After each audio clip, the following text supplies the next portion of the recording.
So I've been seeing a lot of videos like Things I Want from RTD2 or My Hopes for Russell T Davies Doctor Who 2. And you know, that's all well and good, guys. We love a bit of positivity, la-di-da-di-da, everything's great. But what if someone were to do the opposite? What if someone would say the things they absolutely do not want in the next era of Doctor Who? Well, ladies and gentlemen, and variations thereupon, that is what you are here for today. Full disclosure, I am just ripping off this idea from Council of Geeks, but obviously we've had a whole era of Doctor Who since then, so I felt I could give some new ideas on this video concept. Plus, what's Council of Geeks gonna do? Comment on this video? I'd like to see them try. But before we get into it, if you could do me a teeny little favour and click that subscribe button, I'd be ever so much appreciative. We are trying to get to 10k, and if we could get there, I would absolutely love you forever. We're on about 9.46k, I believe, at the time of recording this, so if we could bump those numbers up, that'd be absolutely great. If we could get there by like the end of the month, I know that's a bit of a stretch, but we could do it if we really try, so please do hit subscribe if you haven't already. But with that said, let's get into the list. Just a quick prerequisite, obviously a lot of these are focused on current era Doctor Who, but they aren't necessarily issues that haven't been faced in other parts of the show. I just thought I'd clarify before some of you all start going, oh, you're being biased towards this era's issues. Yes, Janine, because this is the era I've just watched, so this is the era I'm talking about, okay?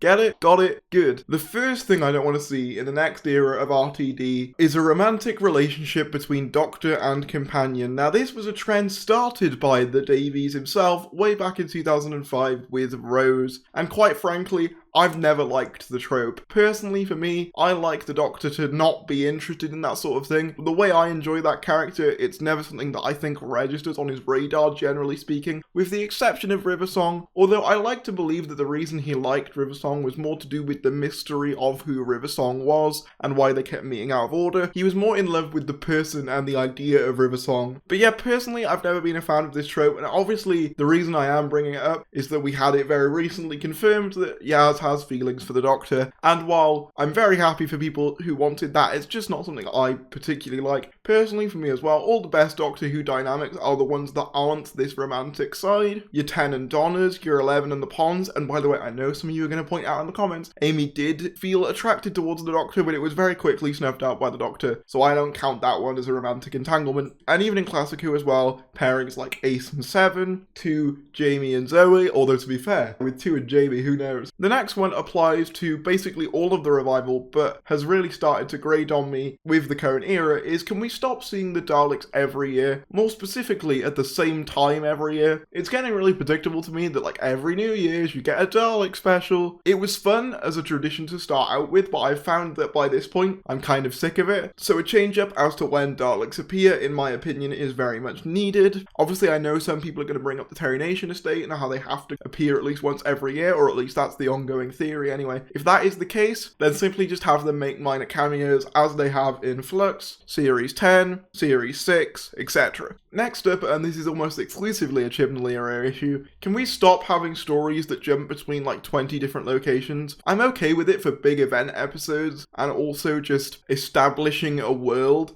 But when it comes to like just normal stories and we're going between 5 different locations and time zones, it gets really hard for me to follow. Plus you have to consider that in each of those time zones and locations, you have different characters occupying those spaces. And yeah, it just gets a bit messy. So if we could do away with a bit of that for the next era, that would be very much appreciated. Or if you are going to do it, have them be in like 2-3 part stories or something so you could at least spread them out. The next one has to do with this. Now I would argue that this has been a consistent issue throughout the Moffat era and throughout the Chibnall era. There are points where the Doctor does not put this down. I noticed it particularly in Eve of the Daleks, but it is used for everything. Oh look, there's a dead body. Oh look, we're in a room. Oh look, there's some temporal energy going on. Oh look, there's a force field. Oh look, the sky's blue. Oh look, there's oxygen. Could you tell?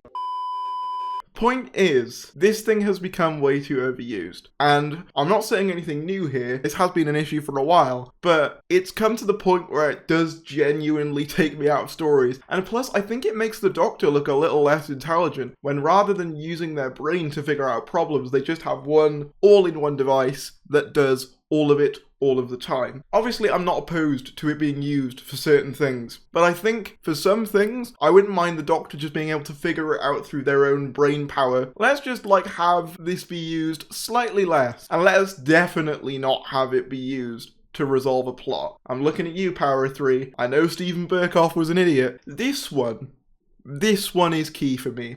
This one will make or break the next era of Doctor Who for me. Can we please, for the love of God, stop relying on old iconography and lore? This is the biggest thing, and this was mostly a trend started by Moffat that has carried on into Chibnall's run. I don't care about the hybrid. I don't care about the Timeless Child. I don't care about the Doctor's past. I don't care about what happened to him before we knew him or her. All I care about is what's happening in the story right here, right now. If it's not relevant to that, don't do it. I'm so sick of finales and series that are entirely hinging upon the fact that you care about the Doctor's past. There is so much more you can do with this show than just, oh look, here's a thing from the past. Here's a piece of lore that you didn't know about the Doctor's past. It's boring. It's ran its course. It ran its course way back in, I guess, 2015, and it's not gotten any better in the year 2022. Fair enough if you like the Timeless Child. Fair enough if you like the hybrid, but for me, I've gotten tired of it, and I want something new. I want a new story. Feel free to create your own new lore that doesn't have ties to previous lore. I think that's the reason why the Time War works so well, is that it's a piece of new lore that was workshopped in order to give the new series a hook, give the new Doctor an arc. I think that works great. But don't